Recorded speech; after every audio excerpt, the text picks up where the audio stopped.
two men who are responsible for the new Pride of Baltimore are Thomas Gilmer, a naval architect who designed the original Pride, and Peter Boudreau, who helped build the old Pride, captained her, and will be in charge of building the new Pride. The building process follows the design process. The design process right now stands at a conceptual stage where the requirements for the new ship have been discussed, criticized, rediscussed, and so on.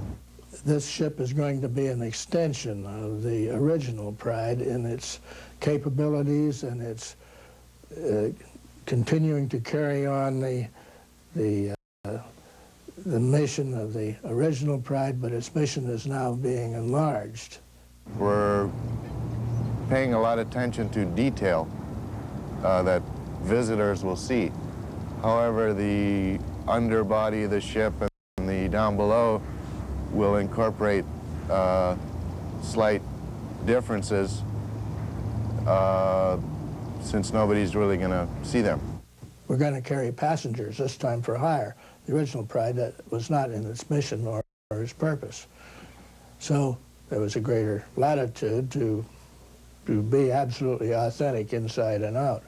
One of the biggest things, obviously, is she's a bigger ship.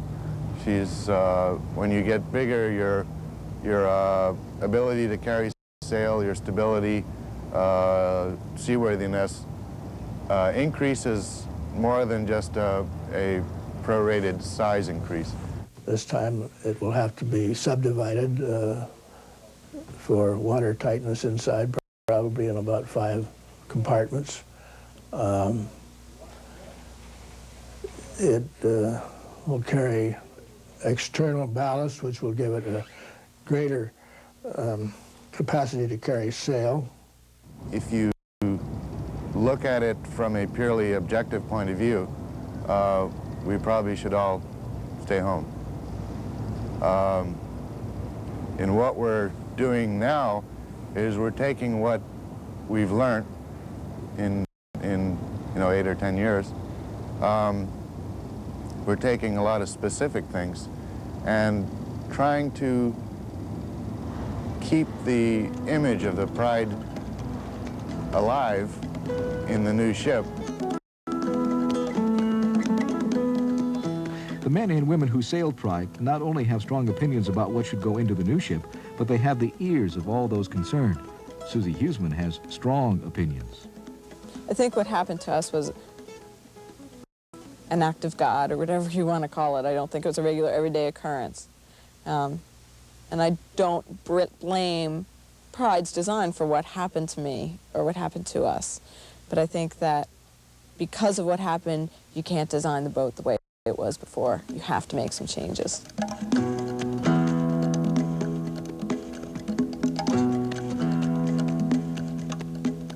All of Pride survivors, James Chesney, Joe McGady, Scott Jeffrey, Susan Huseman, Leslie McNish, and Sugar Flanagan, know why we should build a new Pride of Baltimore.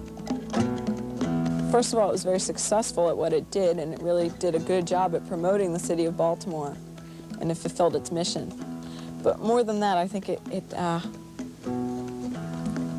creates a sense of community in Baltimore. It's something that everyone in the city can identify with and say, hey, you know, that's a symbol of me and our city in Baltimore. And that is the one thing that became very apparent to me when I came home. We all felt it, and we were very grateful to come home, to have such a welcoming.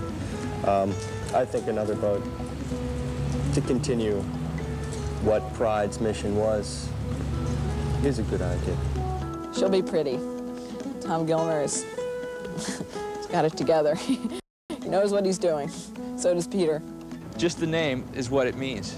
That's how I look at it, is pride. I mean, the city could take pride in the fact that it could do that, and that's a symbol for what the city can do for itself. You know, the people, pride. You have to have pride in the city to make it work. So much knowledge and talent and expertise involved in building a boat, and then the passing on of that knowledge.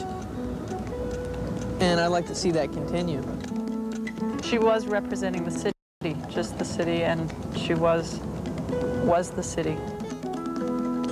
The best memorial would be just the building of another ship. And, maybe somehow making, in that memorial, make sure it's obvious, going to be obvious that it's a Pride too. And the same as with the people that were lost, somehow bring that into it possibly. But and what better memorial than to build another one?